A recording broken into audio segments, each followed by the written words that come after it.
Ever since I was little, I could always do it. The first time I remember doing it, I think I was 3.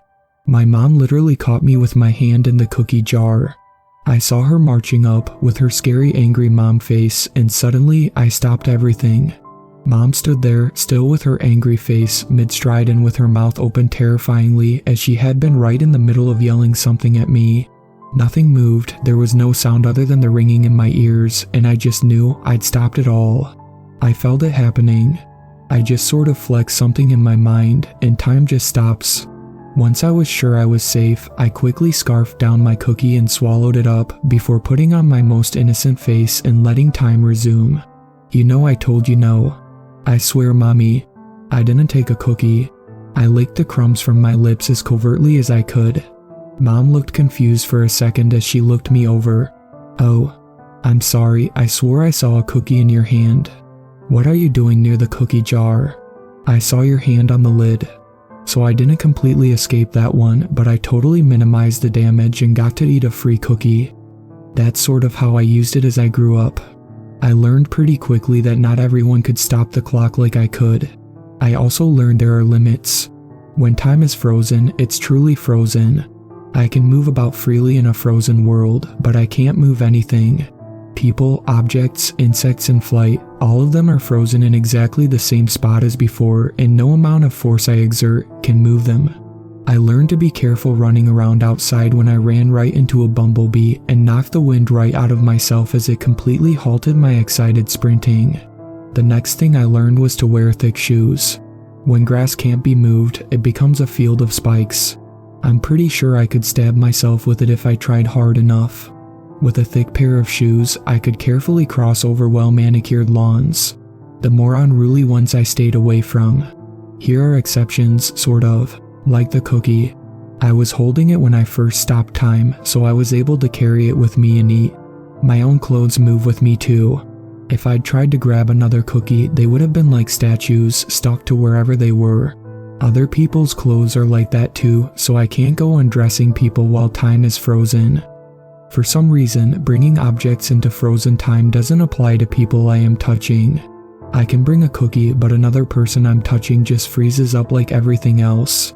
I accidentally got my hand caught in the folds of my mother's skirt once because I froze time and it held me like a vice. That's the first rule. Nothing can be moved. The second rule is, in order for time to start back up, I had to be pretty damn close to where I was when I first froze time, otherwise it feels like. It's hard to explain.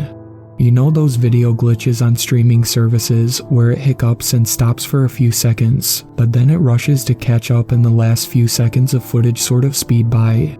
It feels like that in my brain.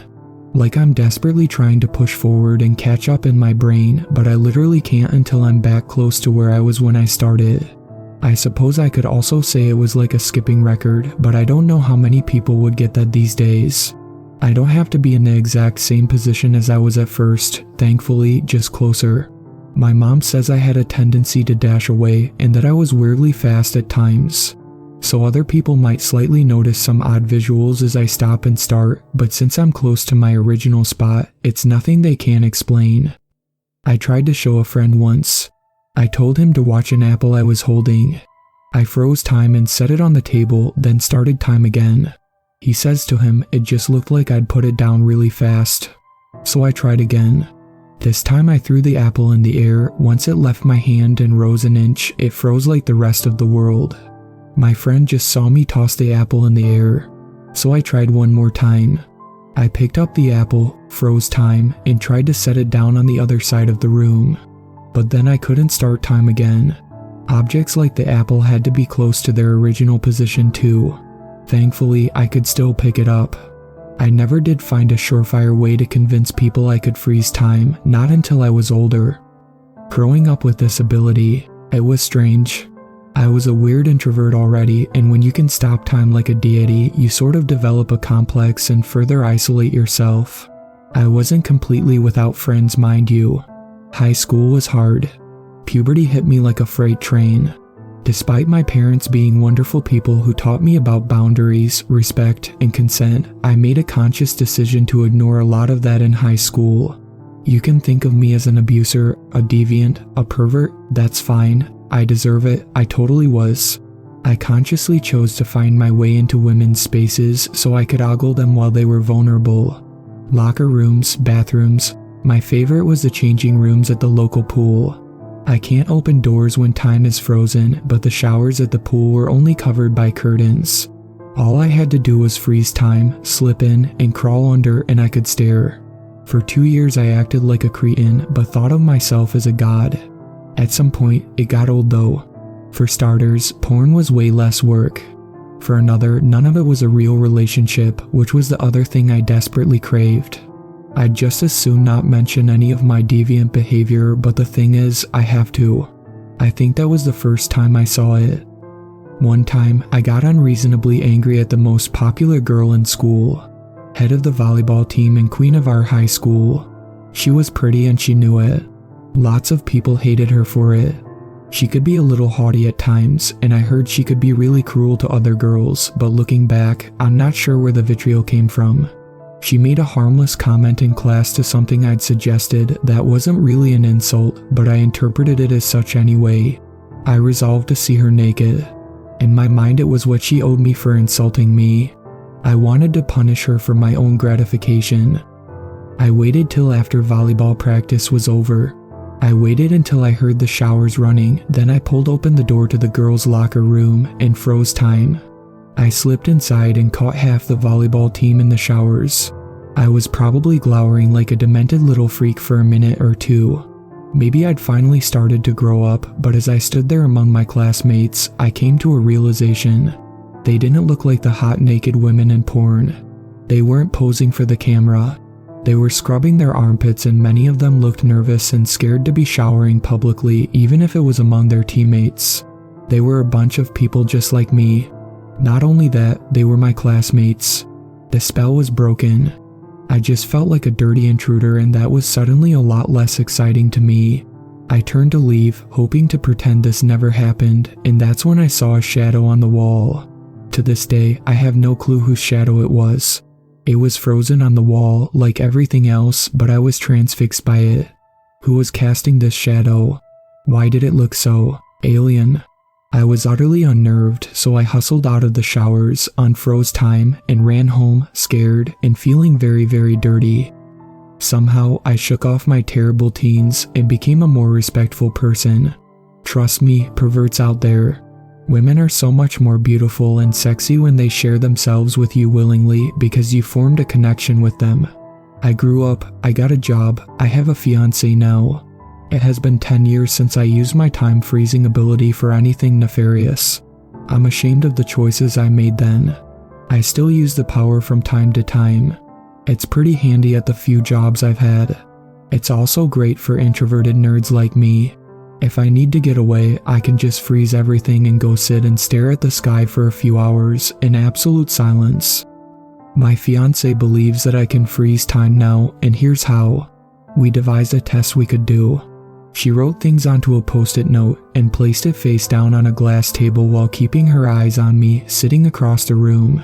She'd tell me she was ready, and I would freeze time, crawl under the table, and read what she wrote before returning to my seat, unfreezing time, and reciting what she'd written. She tried to talk me into other experiments, but I declined, and she respected that. I just wanted to live my life. That brings us to now. Something has changed. About a month ago, I froze time in the middle of getting yelled at by my boss. I spent some time telling him where he could shove his citations and screaming obscenities before wandering the office for a time. I grinned when I saw I'd frozen a coworker in the midst of playing a game of solitaire when he was supposed to be working. I stopped to look out a window, staring at the frozen world outside, wrestling my anger under control and preparing to return to my boss to let him finish his tirade. I walked past my solitaire playing friend, and when I glanced at his computer screen, I noticed something off. It was turned off. At the time, I kind of just assumed I'd mixed up coworkers, so I sort of ignored it. When I got back to the boss's office, I swore his coffee mug was turned in a different direction. When I'd frozen time before, I could read the writing on his coffee mug. No one cares, work harder. Now, from that same position, all I saw was the black of the other side. This guy always keeps his mug face out to remind his underpaid underlings that they should be doing more for him, and also, I freaking saw the writing when I first froze this moment. Why couldn't I see it now? I couldn't move the cup or anything, so what else could I do? I resumed time and let the idiot keep yelling at me. He made sure to turn his cup to tell me to work harder as I left the office. Out of curiosity, I checked in with my solitaire friend. His computer had crashed. Poor guy lost a really important report he was working on. He had to redo it, not sure why he was playing solitaire. I convinced myself nothing was wrong, that I just made mistakes. Someone else was playing solitaire and I just imagined I'd seen the words on the boss's coffee cup. But things like that have been happening more frequently. Small things I could easily miss. Every time I freeze time now, I'll notice something. At home, my toothbrush will move. I was driving myself nuts with it. I kept trying to convince myself I was just being paranoid. Nothing can move when time is frozen. Nothing but me. But last week, something happened that's never happened before. I froze time so I could wander around outside. The frozen town proper is just sort of fascinating. I was strolling along and all of a sudden, there it was. A freaking noise. There was never any noise before. Even my own feet made no sound as I walked about with time frozen. But I heard it clear as day. Thump. It echoed out of some alley. I've never been so scared in my life. Time was frozen. I'd wandered through the statues of frozen people going about their day thousands of times. It had always been my space, my sanctuary, but now something else was here making sounds. How could anything make a sound if time was frozen? I ran. I bruised myself on a floating mosquito as I weaved through the frozen crowds. I'd never been afraid of the frozen people before because I knew they couldn't do anything, but now, any one of them could have made the noise. Maybe some were only pretending they were frozen. Who made that damn sound? Finally, I made it back to my original spot. I stood there panting, trying to start time back up so I wouldn't feel so alone. But for a brief moment, I couldn't move it. I glanced around with a sense of growing dread. That's when I saw something else move around the frozen cityscape. It was only a shadow, just a flicker of some dark shape. It wasn't human. Its limbs were long, its head almost looked like an egg, and there were white empty half circles where eyes ought to be. Just white voids. It was the same shadow from the wall of the showers all those years ago. Somehow I knew it. It wasn't frozen this time. Our eyes met, then everything started moving and the shadow vanished. I started screaming right in the middle of the sidewalk. I refused to freeze time ever again. I hoped that whatever that thing was, I left it trapped in that frozen moment. But who the hell knows? If I freeze time again, maybe it will be in the next frozen moment waiting for me. I don't think it's safe there anymore. My sanctuary is gone, but it can't reach me here. Well, I'm not so sure. My fiance is now convinced our house is haunted. She says she keeps seeing the shadow man staring at her. Her possessions keep moving. Toiletries, knickknacks, some of her clothes. I tried to tell myself it wasn't the egghead. She thought it was a stalker at first.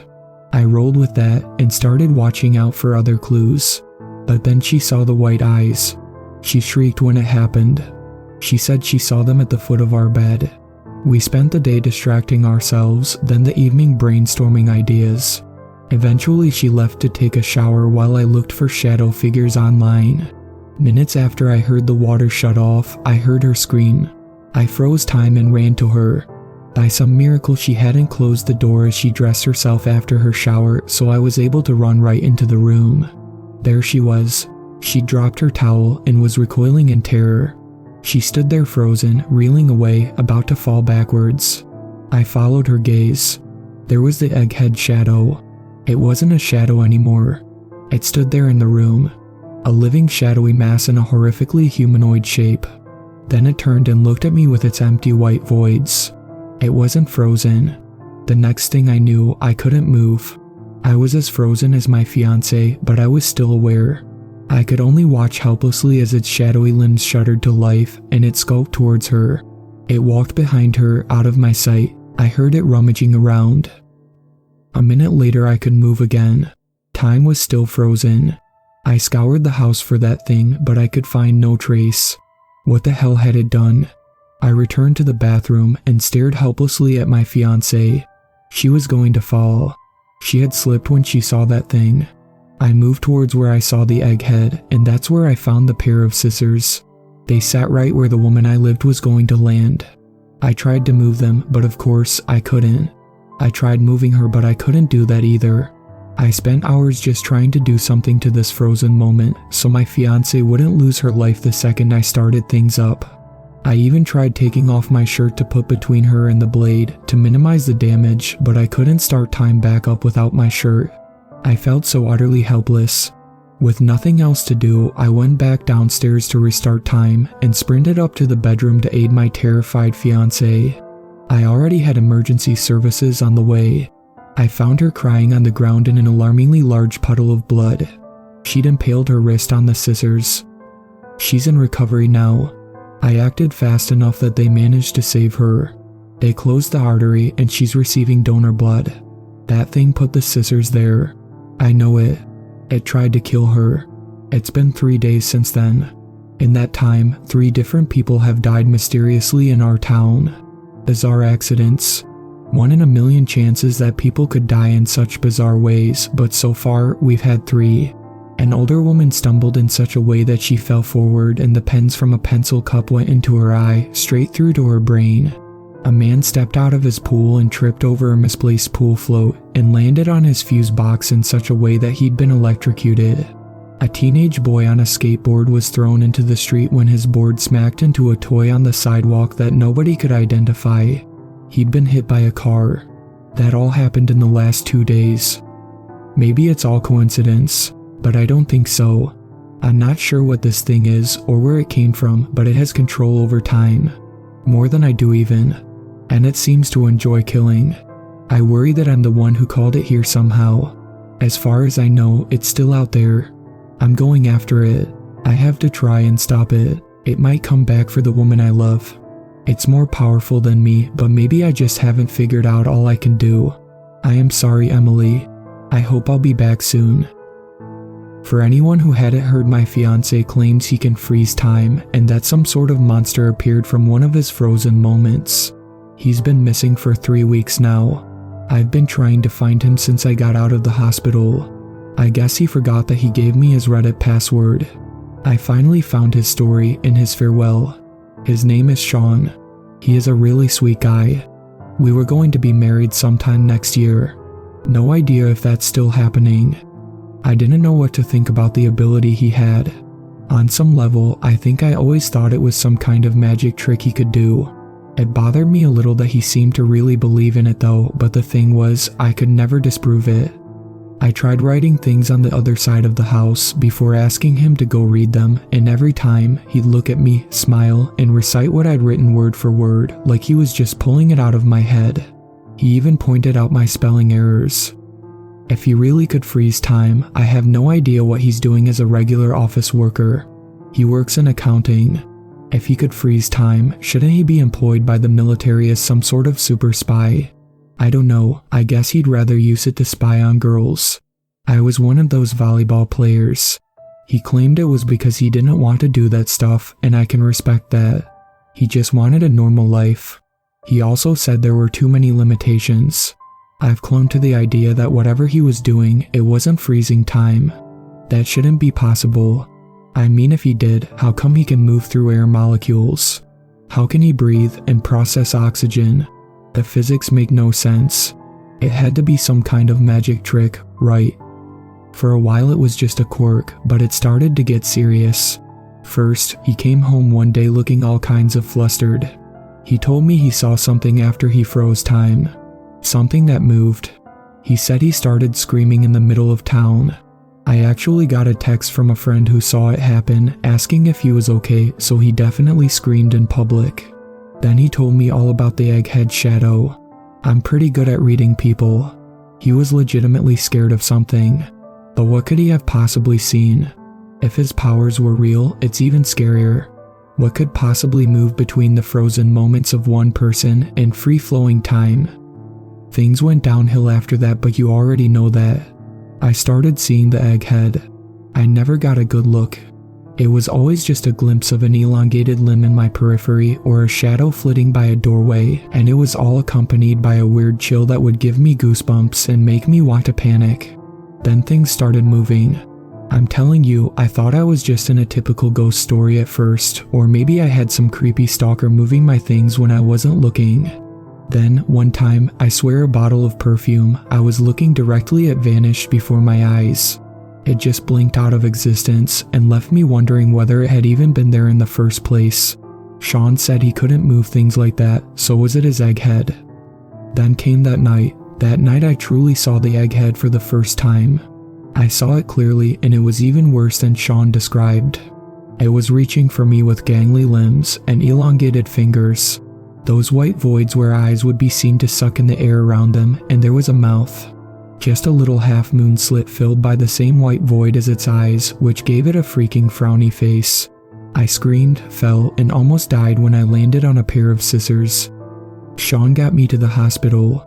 I remember him telling me he loved me. That was the last time I saw him. He was in contact for maybe a week. I kept trying to convince him to come home. His responses got erratic. Then they stopped. A day later, the egghead reappeared. Right in my face.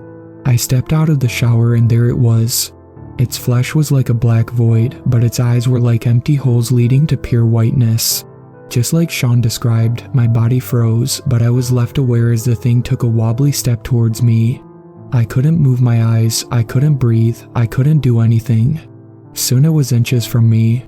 I could taste it.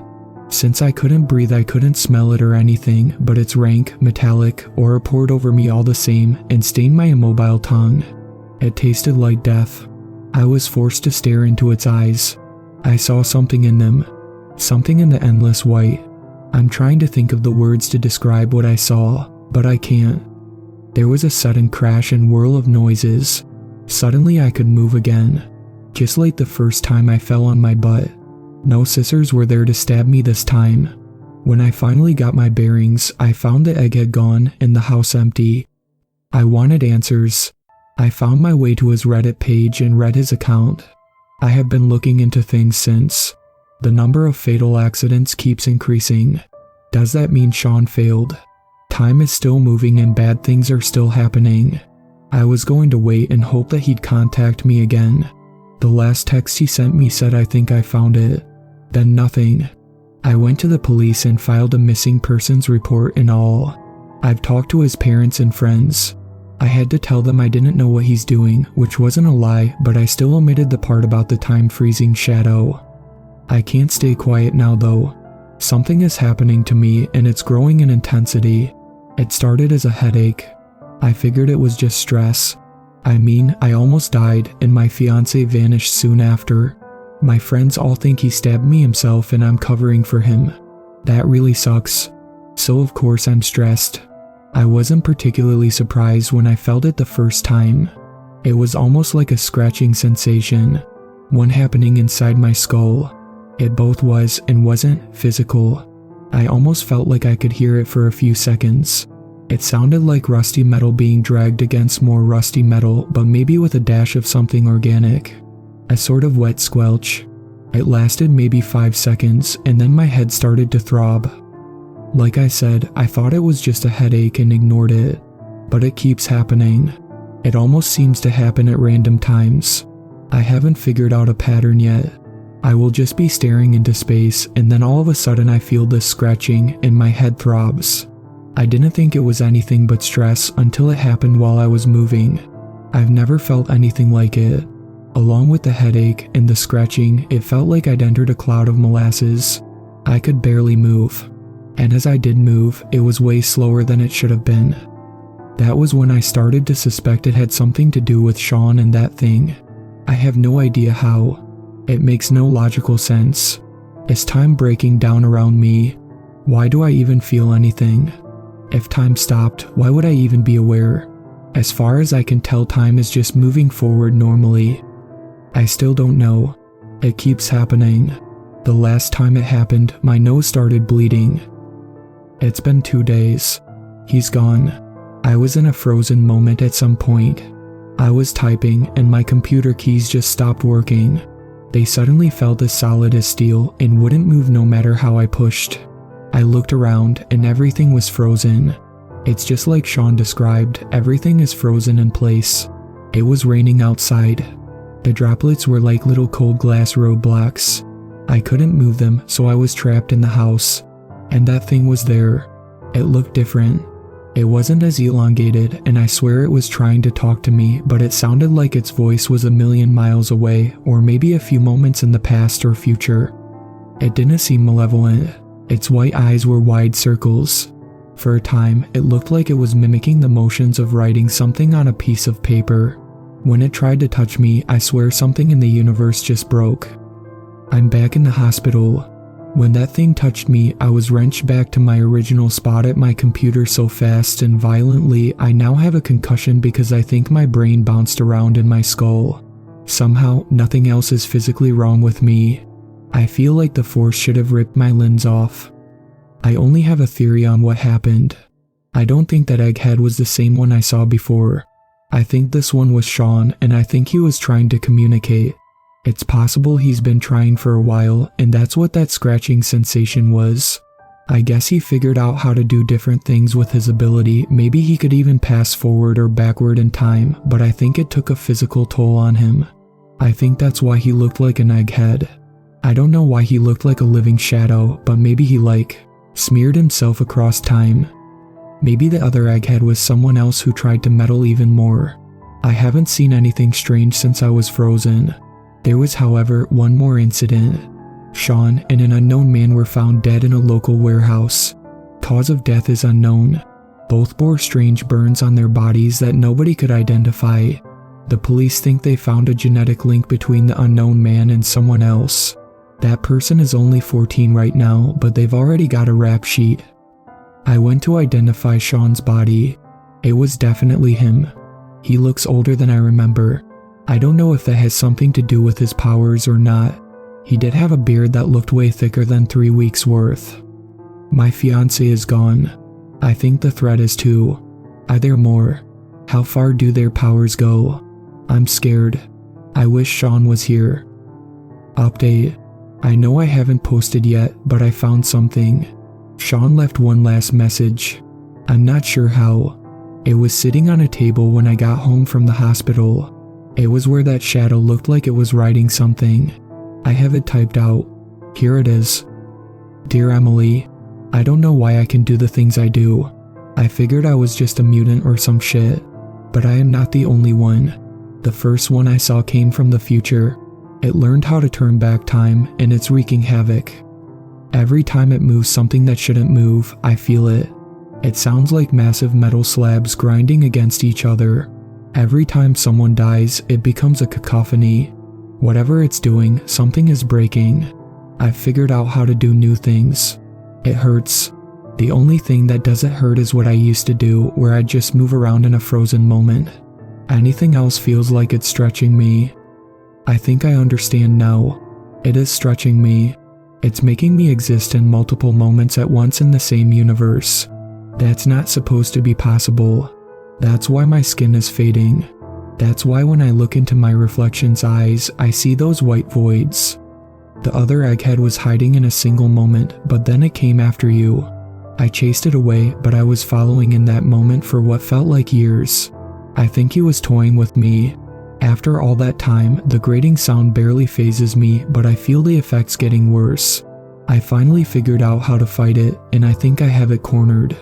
I have it frozen in a moment, but I had to come back and try to say goodbye first. I love you, Emily. The only way I can think to stop this thing will kill me too. I wish I could spend my life with you, but it's better this way.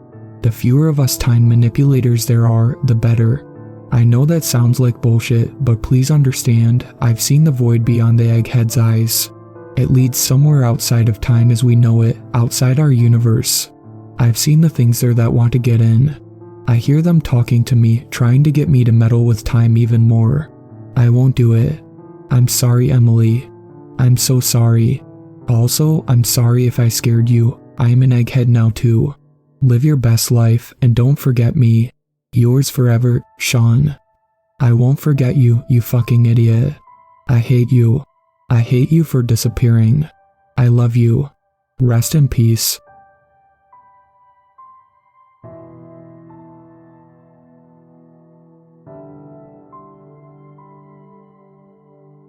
Thank you to my superfans, Sweet Black Swan, Tacy, and Brooklyn.